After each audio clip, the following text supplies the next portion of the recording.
संभव है। और आज हम सब आपको ऐसे ही कुछ लोगों के बारे में बताने जा रहे हैं जिनके पास ऐसी कुछ सुपर पावर्स हैं।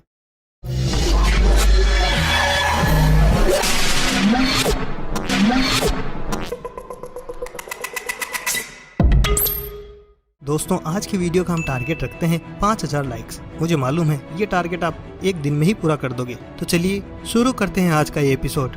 Kevin Richardson. कुछ लोगों का मानना है कि वाइल्ड एनिमल्स के साथ बातचीत करने के लिए एक कॉमन लैंग्वेज फाइंड करना इम्पॉसिबल है, लेकिन केविन ऐसा नहीं मानते। केविन एक विश्वविख्यात जूलॉजिस्ट और एनिमल बिहेवियर को ऑब्जर्व करने वाले साइंटिस्ट हैं। उन्होंने ये साबित किया है कि जंगली जानवरों के साथ भी रिलेशनशिप स्टेब्लिश की जा सकती है। बस जरूरत है तो थोड़े से प्यार, रिस्पेक्ट और ट्रस्ट की, बिल्कुल एक आदमी के जैसे। केविन लगभग 10 सालों से शेर और लकड़बग्गों और दूसरे तरह की जंगली बिल्लियों की प्रजाति के साथ काम कर रहे हैं, जैसे कि चीता और लेपर्ड्स। ये वाइल्ड एनिमल्स केविन को बहुत ही इजीली अपने झुंड में एक्सेप्ट कर लेते हैं। और इसमें सबसे हैरान कर देने वाली बात यह है कि Kevin normal animal training methods को बिल्कुल यूज नहीं करते, जैसे कि वाइल्ड एनिमल्स को स्टिक्स या चेन से बांध के रखना, बल्कि इस जगह वो लव और ट्रस्ट जैसे इमोशन से उन हिंसक जानवरों के साथ एक रिश्ता कायम करने की कोशिश करते हैं।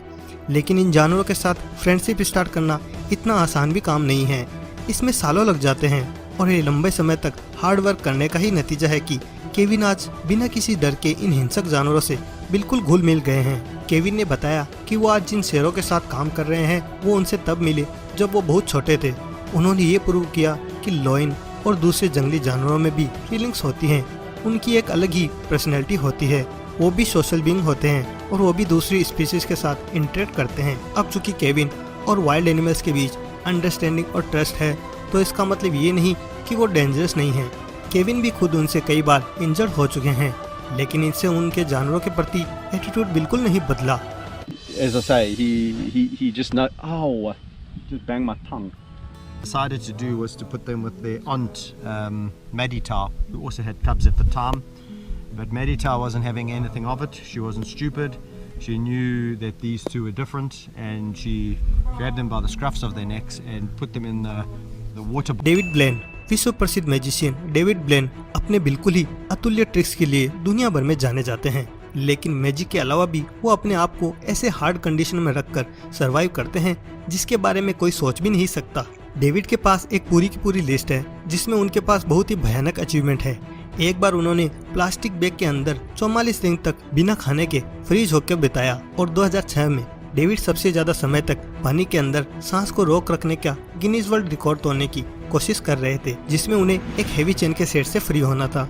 इससे पहले डेविड ने एक ग्लास बबल के अंदर वाटर भरकर 7 दिन तक उसमें बिताए, जिसमें उन्हें एक ट्यूब के जरिए एयर मिल रही थी। ये सुनने में ही कितना खतरनाक लगता है। हालांकि डेविड सबसे लंबे समय तक पानी के नीचे सांस रोकने का वर्ल्ड रिकॉर्ड नहीं बना पाए। इसके लिए उन्हें अपनी सांस को 8 मिनट और 59 सेकंड तक रोकना था, पर 7 मिनट और 8 सेकंड के बाद उनकी हालत कुछ ठीक नहीं थी, इसलिए उनको पानी से बाहर निकाल लिया गया। लेकिन उसके 2 साल बाद उन्होंने एक बार फिर से इस रिकॉर्ड को तोड़ने के लिए डिसाइड किया और इस बार डेविड ने 17 मिनट और 4 सेकंड तक पानी के अंदर अपनी सांस को रोकने का वर्ल्ड रिकॉर्ड बनाया। डेविड ने बाद में ये कन्फेस किया कि ये हमेशा से उनका सपना था कि वो ऐसा कोई रिकॉर्ड सेट करे। Say a number from 1. Well, think of a number from 1 to 20. Yeah, got it. 17? Was it 17? Right, it was 17. 17. President, it's Oh, God. I took my watch off. For a while after doing this thing, I sort of was beat up from it. You know, I couldn't move my feet for about a month. It was tough for me to walk. And I started thinking, why did I... Troy James Canada में रहने वाले एक कलाबाज जिसका नाम Troy James है। वो अपनी body और अपने लिम्स को बहुत ही अनरियल तरीके से और अनबिलीवेबल वे में अपने आप को बेंड कर सकते हैं। ट्रॉय अपने इस टैलेंट को अलग अलग फिल्मों में ज़ॉम्बीज और डेमंस का किरदार निभाने के लिए यूज करते हैं और टैलेंट शो में भी वो लोगों को चौंकाने के लिए अपने इस टैलेंट का प्रदर्शन करते हैं। यहाँ तक कि वो अपनी उसी पोजीशन में खाना खा सकते हैं और स्पोर्ट्स भी खेल सकते हैं, जो कि एक एवरेज ह्यूमन के लिए इम्पॉसिबल है। इन सब के बाद ट्रॉय बिल्कुल उस पर्सन की तरह लगते हैं जिसे किसी डेमंस ने पजेस्ट कर लिया हो। जब वो यंग थे और अपने स्कूल में थे तब उन्हें ये पता नहीं था कि वो अपने अंदर एक सुपर ह्यूमन एबिलिटीज को डेवलप कर रहे हैं। उस वक्त उन्हें इस चीज की वजह से काफी शर्म भी महसूस होती थी, लेकिन जब वो हाई स्कूल में थे तब ये चीज सबके लिए बहुत ही कूल चीज बन गई थी और सब लोग इस चीज को खूब पसंद करने लगे। लेकिन कुछ इंटरनेट यूजर का मानना था कि वो रेयर एहलर्स-डायनेल्स सिंड्रोम से सफर कर रहे हैं। ये कनेक्टिविटी टिश्यू की हेरिडेटरी पैथोलॉजी है जो कि उसे अपने आप को हर तरफ बेंड करने में मदद करती है। ये पैथोलॉजी बहुत ही रेयर है और इसका कोई इलाज भी नहीं है, लेकिन इसके साथ जिंदा रहना भी पॉसिबल है। I never thought my ability was anything more than a really cool party trick. My friend put his camera up to me and said, "Show me something cool." Then he posted it on the internet. And all of a sudden my phone started ringing. I started getting calls to be cast in TV shows and I didn't look back. If you had told me a year ago I was going to be an actor. Master जू Tibetan monk के एक छोटे से group है जिसका नाम है टूमो Monks. इन्होंने पूरी दुनिया के लोगों का अटेंशन अपनी तरफ खींचा है, वो भी अपनी डीप मेडिटेशन के अंदर जाने की एबिलिटी की वजह से। वो अपने शरीर के तापमान पर बहुत ज्यादा कंसंट्रेट करके अपने शरीर का तापमान एक हाई लेवल तक बढ़ा सकते हैं। लेकिन मास्टर जू ने अपनी अमेजिंग स्किल को इम्प्रूव किया। वो अपनी हथेलियों में हीट को कंसंट्रेट कर सकते हैं और किसी पेशेंट की बॉडी पर अपना हाथ रखकर उसकी तकलीफ को शांत कर सकते हैं। जब उनसे उनकी एबिलिटी को दिखाने के लिए कहा गया तो उन्होंने सॉफ्ट क्ले को अपने हाथ में ही सुखा दिया और अपने हाथ में पानी को भी उबाल सकते थे, सिंपली पानी के बर्तन को अपने हाथ में पकड़कर। उन्हें ज्वेल ऑफ चाइना भी कहा जाता है। इस चीज पर जब साइंटिस्ट ने रिसर्च किया तो उन्हें कोई भी ढंग का एक्सप्लेनेशन नहीं लगा। जू का यह मानना था कि उनकी पावर उनकी डीप मेडिटेशन, कंसंट्रेशन और फोकस का रिजल्ट है। जब वो अपनी पाम पर फोकस करते हैं तब उसका तापमान 95 डिग्री सेल्सियस तक पहुंच जाता है।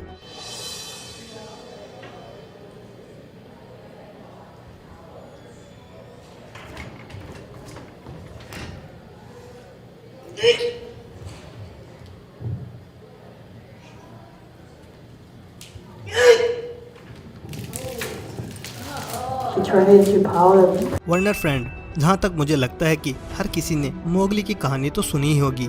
एक लड़का जो कि जंगल में बड़ा हुआ, भेड़ियों और अन्य जंगली जानवरों से घिरा हुआ रहता था। लेकिन क्या हो अगर कोई एडल्ट किसी भेड़िए के झुंड को ज्वाइन करे। एक फॉर्मर पैराट्रूपर ने वुल्फ से कम्युनिकेट करना शुरू किया। आज से करीब 40 साल पहले उन्होंने 70 अलग अलग प्रकार के जानवरों को उठाया, जिनमें से कुछ यूरोप से थे, कुछ साइबेरिया से थे और कुछ मंगोलिया से और कुछ नॉर्थ अमेरिका से। पहली मुलाकात पे जब वर्नर ने 29 वुल्फ के झुंड से कांटेक्ट किया तब उनका बिहेवियर उनके प्रति बहुत ही शांत और दोस्ताना था। इसके बाद वर्नर उनके झुंड का सरदार भी बना और उन भेड़ियों के साथ डिनर भी करता था। झुंड में पहले सरदार शिकार करता था, फिर उसके पीछे पीछे झुंड के अन्य सदस्य भी खाना शुरू करते थे और वर्नर भी उनके साथ बिल्कुल किसी खूंखार भेड़िए की तरह ही कच्चा मीट खाता था।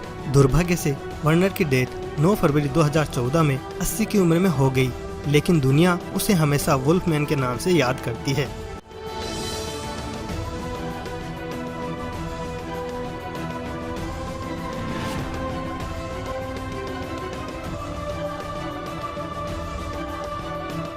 जेरी मुकलक, जेरी को दुनिया का सबसे तेज शूटर की लिस्ट में शामिल किया गया है।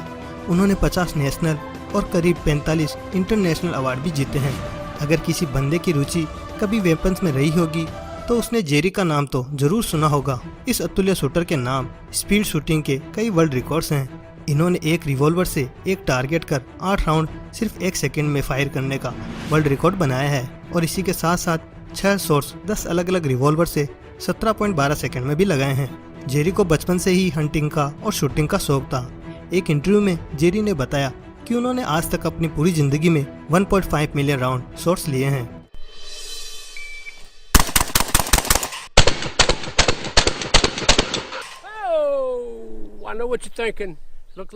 तो दोस्तों ये था आज का वीडियो। आई होप कि आपको वीडियो पसंद आया होगा। अगर हाँ तो इस वीडियो को लाइक करें, शेयर करें इसे अपने फ्रेंड्स और फैमिलीज के साथ में।